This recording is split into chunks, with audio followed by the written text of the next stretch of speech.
Well, joining us now is Andrew Jenkin, the head of Supporters Direct Scotland, and the sports administrator, Bryan Jackson. Thanks both for joining us this evening. Andrew, tell me first of all, why was this group needed?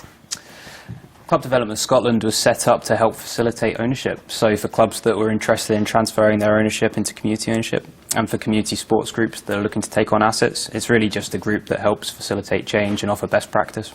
Okay, and Bryan, you've helped groups of fans buy clubs in the past. What challenges have they faced? Well, obviously there's lots of challenges in terms of the expertise to actually achieve it. And what you find is that fans, unfortunately, don't become involved enough until they actually have to. You know, they need a crisis to really mobilise. And what we're trying to do is actually get fans to get together and look at options like buying a club before they're actually in a crisis. And in what way can this group help them in that way then? In all areas, in terms of consultancy, putting financial plans together, putting the right structure of fans. I mean, one of the things that's really important in terms of any management of any business, football club or otherwise, of course, is the correct people. So although I believe in fan ownership in the right circumstances, it does have to be the right mix of fans. And what you're doing, it applies to more than just football clubs, doesn't it? It's all sports, all levels. That's right, yep. So for any group, any community sports group, all the way up to SPFL football clubs or rugby clubs, cricket clubs, anyone wants to take on the ownership of a facility and run it as a social enterprise, we'll be there to assist. And is there much demand for that then? You talk about rugby clubs, community centres. Why would people want to own that? In the past, we've had members from, mostly football, but to rugby, even to American football in Scotland. So, yeah, there's always appetite for clubs to try and realise some more of their community value, own facilities and run them in a way which is for the benefit of everyone. And can you see lots of people wanting to buy into that then, Bryan? Yes, I think so. I mean, you can see a trend happening in terms of the last 4 clubs I've been involved with have all been bought by the supporters. And it's not really surprised me because it's not sustainable to just rely on one person, which a lot of clubs have done in the past, because time runs out eventually with that person, whether their money runs out or their circumstances change or whatever it may be.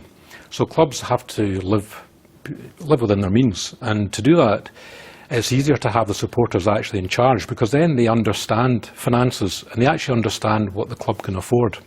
So it gets them closer to what the reality is, and as I say, just to live within their means. And do you think that's going to be happening more and more in the future then? What does it say to us about, well, Scottish football, I suppose? Well, yes, I think it is going to happen more because when the marketplace changed and the big TV money came in, before it dropped, of course, in Scotland, all the clubs were chasing the Holy Grail, which meant they were spending more than they could afford. And then players' wages were too high, TV money dropped, and that put a lot of clubs into trouble.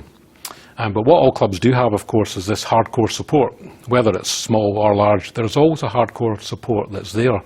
And what's happened in the clubs I've been involved with is that support and the silent majority come to the fore when required, which is what's actually saved the clubs I've been involved with. It's really the supporters that have saved the clubs. What we'd like to see is supporters getting involved before they actually need to. Before there's a crisis. Yeah, before there's a crisis. Yeah. And even if there's not going to be a crisis, there's nothing wrong with having supporter involvement and supporters owning clubs. Because the supporters are the ones that shout from the stands about, the players aren't good enough, we want to get this player, we want to get that player.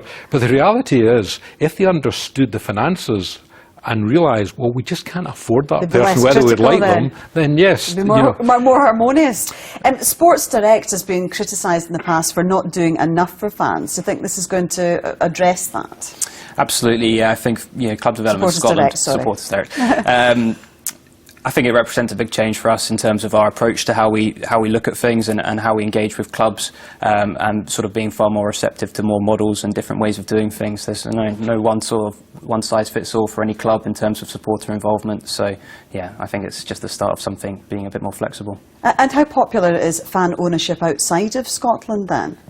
Very, very popular in some countries. I think the one that's always sort of heralded is Germany, where it's sort of written into the Bundesliga articles that all clubs have to be 51+1% owned by the supporters. Okay. And certain countries like Sweden and Argentina. It's a shape of things to come then, isn't it? We'll have to leave it there, but Bryan and Andrew, thank you very much indeed for joining us this evening.